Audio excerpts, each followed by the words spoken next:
U.S. and South Korean defense officials hold talks in their 10th annual Defense Dialogue Forum. That's where they discuss North Korea's most recent nuclear test. One America's Stephanie Myers tells us about today's meeting and what other countries are saying about the isolated nation. Stress fills the air for U.S. and South Korean officials while meeting in Seoul at the annual Defense Dialogue Forum. Following North Korea's latest nuclear test, South Korean officials say Pyongyang is ready to conduct another blast at any point in time. U.S. officials responded to their concerns by reaffirming America's commitment to the U.S.-South Korea alliance. I'd echo comments that have been made by several senior leaders across the U.S. government that the United States remains committed to the defense of the ROK against the North Korean threat with all aspects of conventional missile defense and nuclear capability.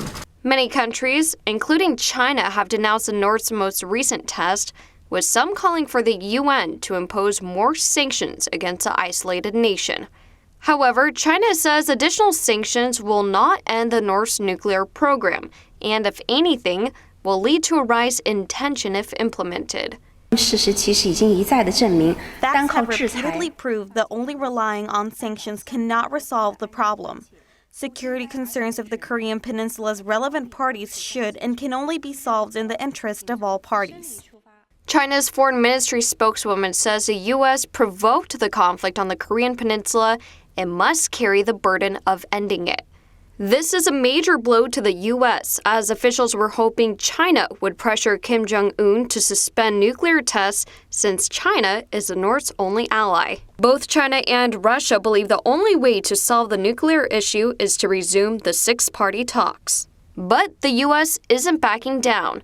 The U.S. military plans on flying 2 B-1B bombers over the Korean Peninsula in a show of force against North Korea on Tuesday. Stephanie Myers, One America News.